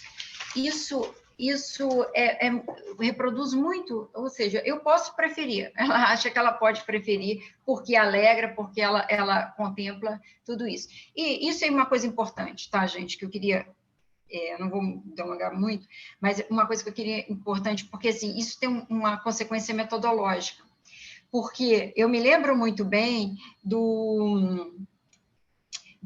da pesquisa Datafolha, pesquisa Ibope, querendo mensurar o efeito das fake news depois das eleições, tá? E ela perguntava, quanto você acredita no que chega para o WhatsApp, o quanto você acredita que seja verdade, em quem que você confia? Claro, essas pesquisas estão todas muito claras, as pessoas dizem que não confiam no que chega no WhatsApp, que não confiam no que chega em rede social, as pessoas dizem que confiam na conversa do dia a dia das pessoas, elas falam isso, estão nas pesquisas. Só que elas compartilham, mesmo sem conferir, elas compartilham, muitas vezes saem vendo que é mentira, tá? E aquilo reforça a opinião delas. Então, então, a gente não pode aferir o efeito dessa comunicação a partir de respostas, a partir desse tipo de respostas. Não dá, porque, de verdade, elas têm um efeito a despeito disso tudo. Então, esse é um ponto que eu queria... Então, o voto econômico não dá mais para explicar, só passando a regra, não dá mais para explicar, é preciso mensurar tudo isso, considerar todos esses aspectos da afetividade, e a gente tem produzido bastante coisa a respeito de caráter mais psicológico, seja com a teoria mais da década de 60, seja com a teoria mais da década de 80 de intuição, a performance do candidato, e eu vou dizer mais. Neurociência ainda tem uma certa não aceitação no nosso campo, mas também vem crescendo, tá? E uma coisa que tem uma tradição que vale a pena analisar também, o perfil psicológico dos líderes. Isso também acho que é uma coisa que a gente precisa avançar bastante.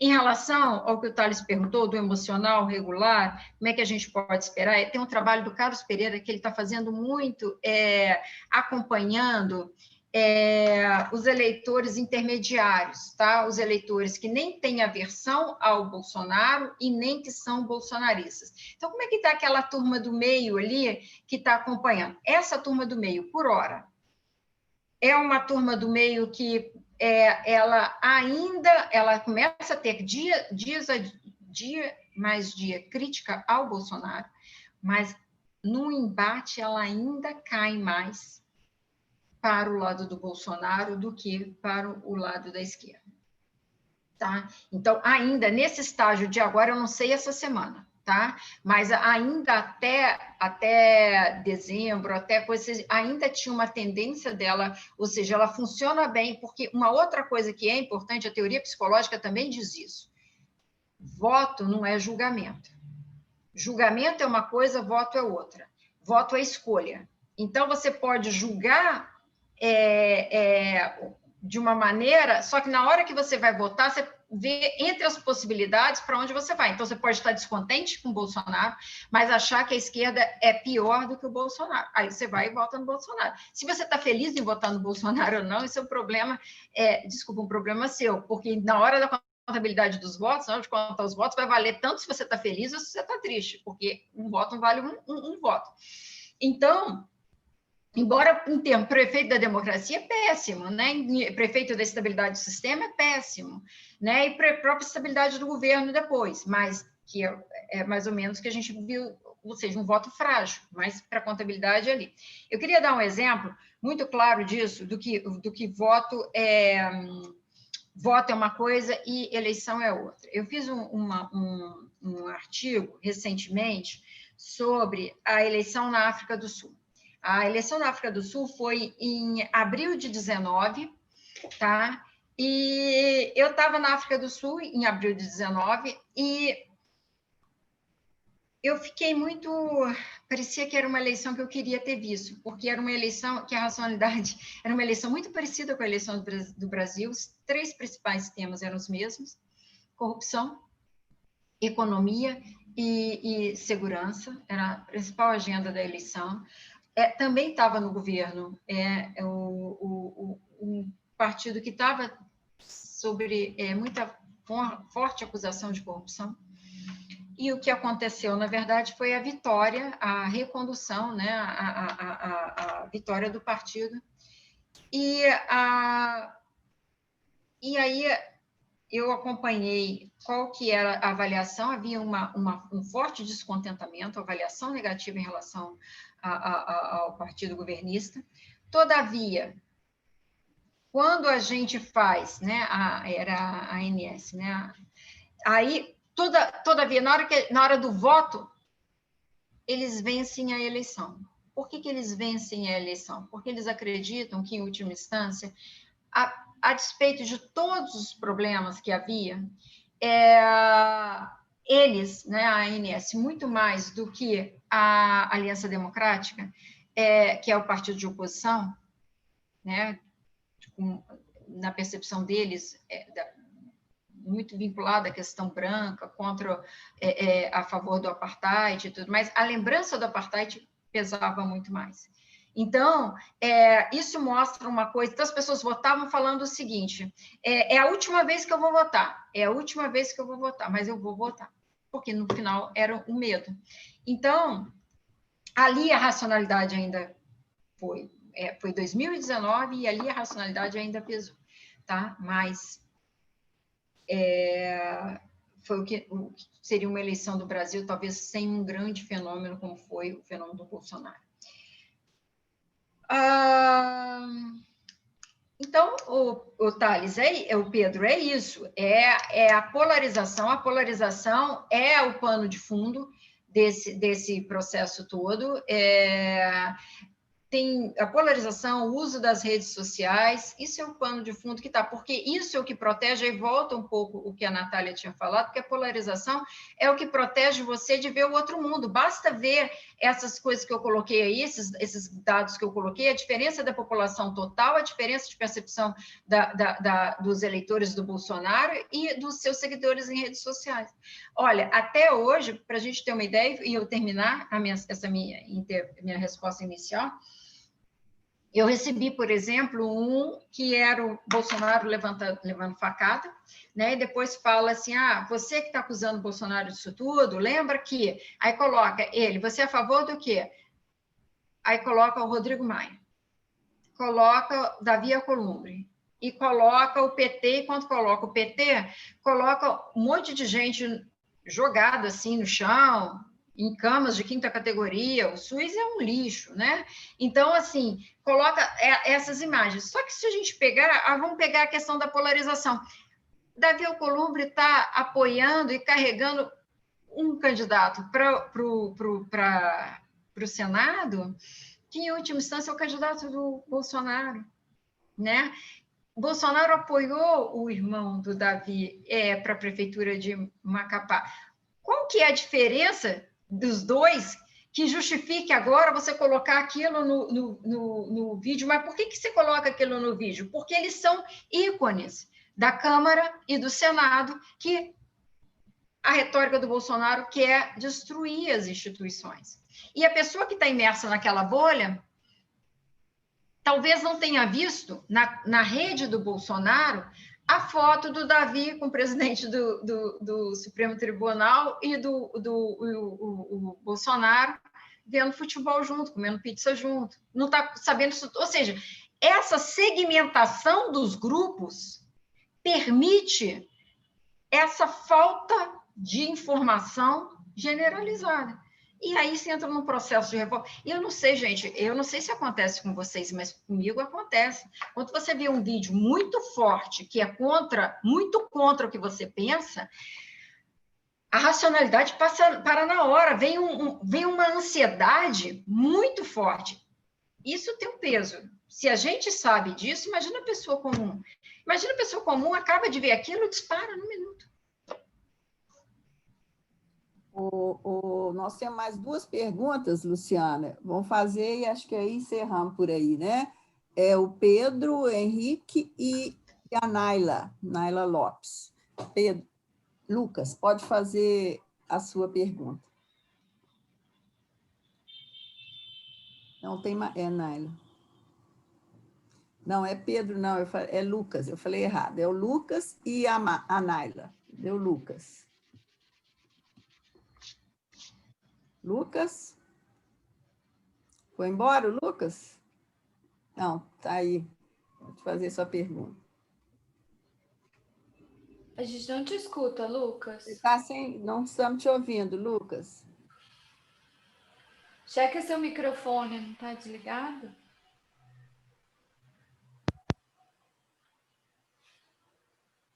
Fala de novo, você está sem falar.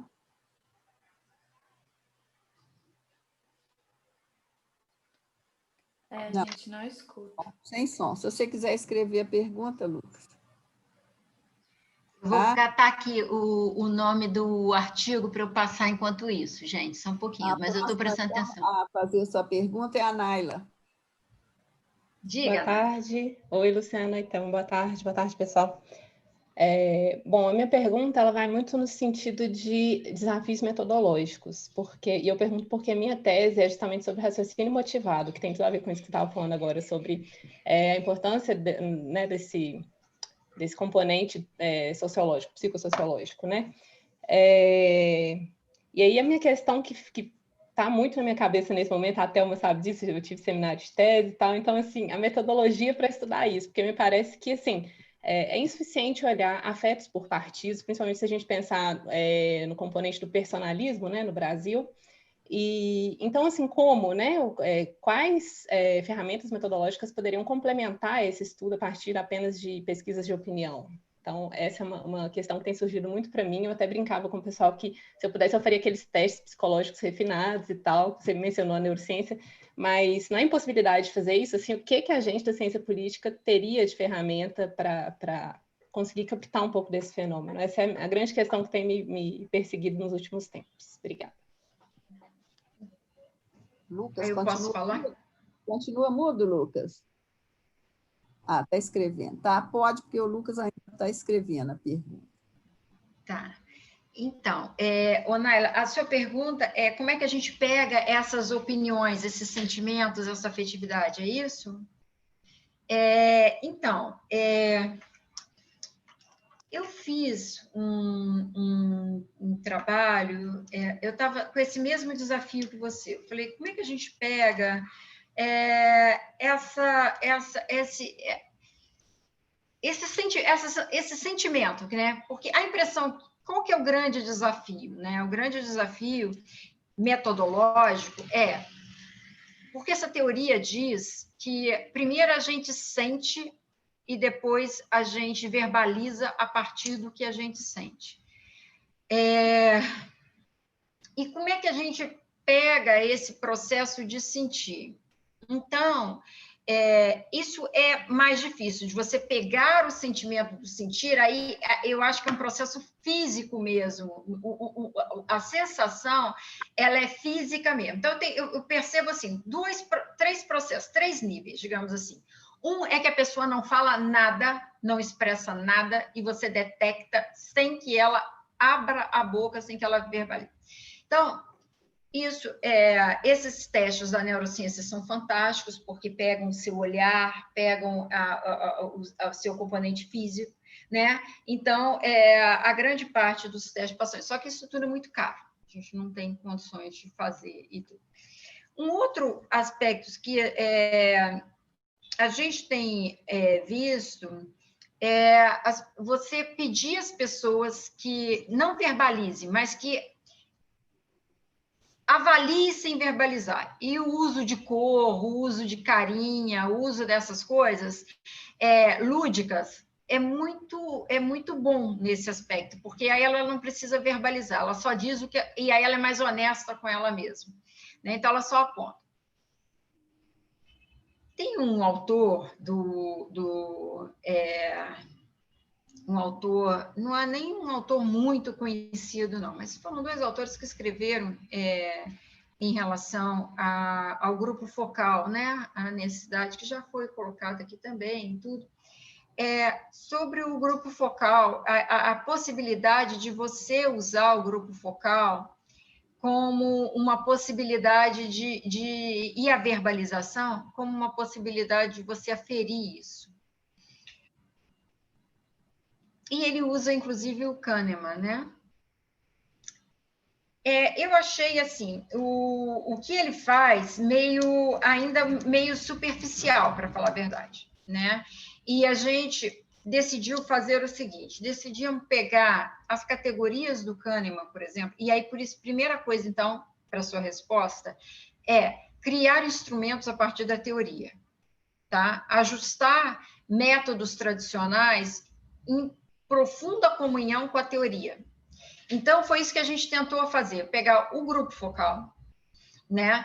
Mas numa profunda comunhão com a teoria que diz exatamente como é cada um dos processamentos. Aí o Kahneman tem lá 12 aspectos que ele caracteriza, 12 procedimentos que ele considera como sendo caracteristicamente intuitivos, né? E aí a primeira coisa que a gente fez foi se isso é intuitivo, isso é racional. Então, nós vamos tentar identificar na fala das pessoas, na narrativa das pessoas, componentes que sejam intuitivos e componentes que não sejam intuitivos. Então, por exemplo, a gente pegou as pessoas para conversarem, demos estímulos de propaganda negativa, né? E aí a gente pensava assim, ó, pegava a literatura da propaganda negativa, diz que as pessoas vão reagir mais ou menos dessa maneira, ok? Aí o Kahneman mostrava assim, olha, se for intuitivamente, não falava nem da propaganda negativa, a gente está pegando duas coisas diferentes.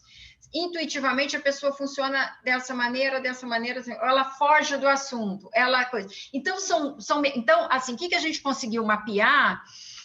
A afetividade, como eles lidam com a afetividade a partir do que a literatura dizia de quando você foge da realidade. Então, por exemplo, eu me lembro, assim, generalização, te incomoda, você vai generalizar, então você identifica ali rapidamente a generalização. A outra coisa que ele coloca, por exemplo, supervalorizar informação, você projetar informação que não foi falada a partir do que você anseia que seja. Aí você vê direitinho as pessoas fazendo isso. Entende? Então, ou seja, é você identificar na literatura quais são os recursos que as pessoas se utilizam para elaborarem o seu raciocínio, mas que não é diretamente, é muito mais complexo do que a teoria da racionalidade, que a teoria da racionalidade a pessoa falava, estou satisfeita com o governo, aí a Kant pegava muito bem, estou satisfeita com o governo, não estou satisfeita com o governo. Então, agora é preciso você pegar esses mecanismos, porque o procedimento é muito importante, entende? Então, a minha resposta é juntar os mecanismos tradicionais e uma forte afinidade com a literatura, conhecer muito bem a literatura e quais são os procedimentos que você pode mensurar através dos... Porque o que a gente tem é isso mesmo, survey, pesquisa qualitativa, experimento, a gente não tem muita coisa além disso. O que a gente tem que ajustar a partir da literatura. Me ouve? Ah, tá te ouvindo, pode falar agora. Ah, ótimo. Boa tarde, professores, colegas. Obrigado pela exposição, professor Luciano. Eu tenho uma percepção que parece operar um fator interveniente nesse processo de avaliação do governo, associado à saliência que as questões assumem para os clusters na colisão de sustentação do governo, na colisão social de sustentação do governo. E no interior desses clusters, talvez essa avaliação seja um pouco mais racional, né? No sentido, por exemplo, eu tenho percebido um desencanto do que seria o cluster neoliberal na sustentação social do governo, com a dificuldade que o Guedes enfrenta em encaminhar o seu processo de reforma. Um certo desencanto associado também à saída do Moro, para o cluster que seria o cluster da lei e da ordem. E também um cluster um pouco menos afetado, que eu acho que é um dos clusters hoje mais salientes, que é o cluster religioso. E o que eu tenho percebido é que, dado a estrutura de preferências no interior de cada cluster, se ignora outras coisas. E especialmente o cluster religioso, que nos últimos 10 anos não tinha tanto a religião, de maneira geral, não tinha tanta saliência no mundo político, na medida que eles encontram somente um candidato ou muito poucos candidatos para essa expressão, tendem a ignorar o restante e ficar somente nessa discussão do que seria a regulação da instituição familiar. Mas eu não sei se existem análises nesse sentido, porque eu não sou da área de comportamento político. Essa é a minha percepção do que eu leio nos jornais, das pesquisas, do cotidiano. Minha pergunta é nesse sentido: se procedem análises nesse sentido, a gente pode pensar o governo Bolsonaro com uma colisão muito mais heterogênea do que se supunha no início, e em que medida, no interior desses clusters, o elemento passional ele ainda é sobrepujado por um elemento mais instrumental econômico, em razão da própria estrutura de preferência. É isso. Isso. Então, já tem estudo, sim. O estudo do Lúcio Renor trata justamente disso, inclusive dessa questão dos clusters.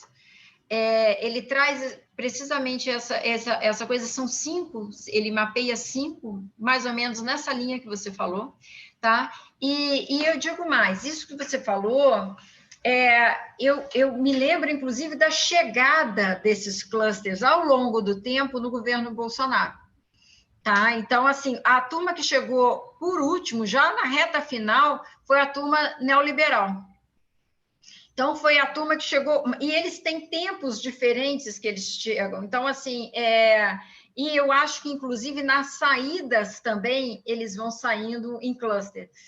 Assim, por exemplo, aquela curva, quando eu mostro aquela curva de que a corrupção deixa de ser uma agenda... Você tem aí, não é que sai impune, né? O Bolsonaro, quando ele perde essa agenda, não é que ele fica impune. Os lavajatistas, num segundo turno, ainda estão com ele se for contra a esquerda, né? Mas se eles vislumbrarem, estão no 12% do Moro. Entende? Quem é o 12% do Moro, que dá em 12% do Moro hoje? É o lavajatista que votou no Bolsonaro, mas que ele perde, esse cluster que você chamou, esse cluster da corrupção, ele já vai para lá, entende? Hoje, qual que é esse núcleo duro do 28% aí? Esse núcleo duro do 28% é o da religião, dessa agenda de costumes, né? O ideológico pesado. Por que não dá para ele mandar o Ernesto Araújo embora da noite para o dia? Porque Ernesto Araújo o do meio ambiente, né?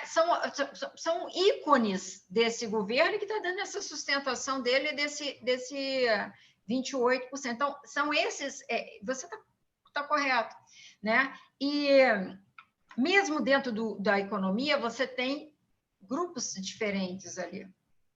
Tá? Você tem grupos que estão mais ou menos sustentação em relação à sua satisfação.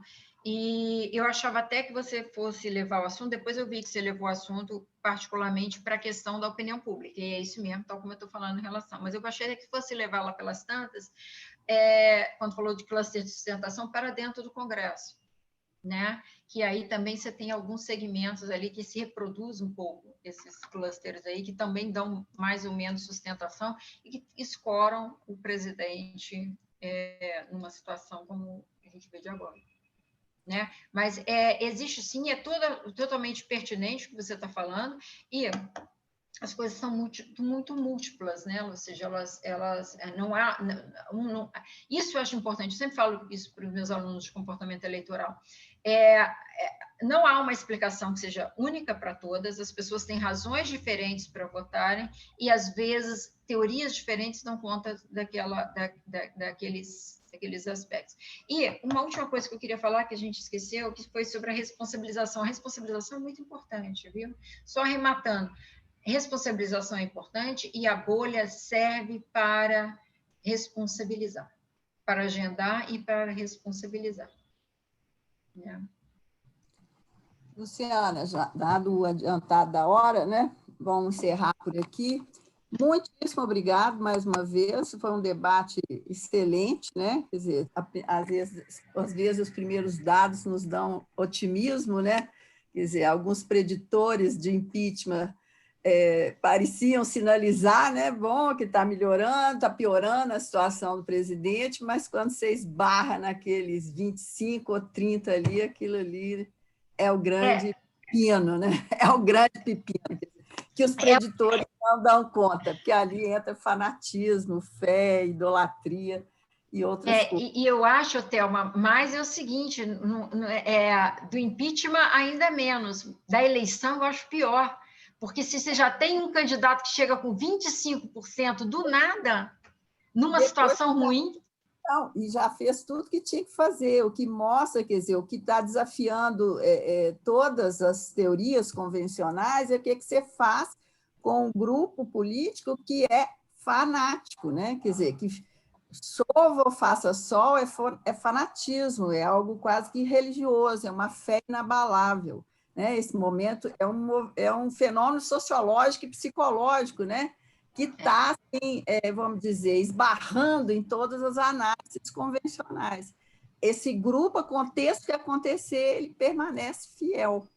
Isso derruba a gente e desmonta todas as possibilidades dos preditores, né, que seriam até interessantes. E você vê a curva, vai ficando, ele vai perdendo, mas ele perde até um ponto. Né? E o que você falou é importante, é psicológico, é que eu... Eles ao vivo e as cores, talvez esse núcleo duro mude, mas vai ter as analisações de por que ele fez aquilo. Né? Eu queria só dizer uma coisa, você ressaltou uma coisa importante, tem as características sociológicas também, nós focamos muito nas psicológicas, mas tem a sociológica, alguém falou da religião, com certeza é um peso importante. Mas eu tenho uma coisa, Thelma, eu acho que está sendo incutido, eu acho que de alguma maneira, não é que está sendo incutido, as pessoas estão alimentando uma tristeza, um ressentimento, tem alguma coisa aí que está ficando no coração das pessoas e que isso em algum momento vai aparecer. Não, tem um movimento, né? Tem um movimento de elites também significativo, da mídia, né? Hoje, os editoriais do Estadão e da Folha, quer dizer, foram explícitos. Tem uma movimentação, mas a grande questão é esse nicho fanático, né? Quer dizer, é isso que é a coisa. Ô, Luciana, brigadíssima, muito obrigada, uma honra ter aqui com você com a gente, foi muito bom, acho que isso foi visto pelo debate, as pessoas reagiram, é uma área importante aqui dos alunos, né? Essa área dos doutorandos, foi muito bom, muitíssimo obrigada. E vamos continuar trocando figurinha pelo WhatsApp, sobre o sucupira, né? Que agora é nosso fanatismo, agora é esse, tá bom? Verdade, eu queria agradecer também, obrigada, Thelma, obrigada, Fabrino, obrigada a todo mundo, obrigada aos alunos pelo interesse e tudo. Eu não posso deixar de responder, faz um favor para mim, quem perguntou, Pedro, Lucas, quem foi que perguntou do artigo? Joga no Google, que a minha cabeça é ruim, eu ia procurar aqui, mas não deu tempo. Joga no Google Luciana Veiga, Leonardo Firmino, com política, Facebook. Coloca essas palavras-chave que você vai cair no artigo direitinho, está lá para você pegar. Foi apresentado na última com política. Ok. Tá então, bom? Obrigadíssima. Até a próxima. Tchau, gente. Tchau, gente. Um abraço. Obrigada, Thelma. Tchau, tchau.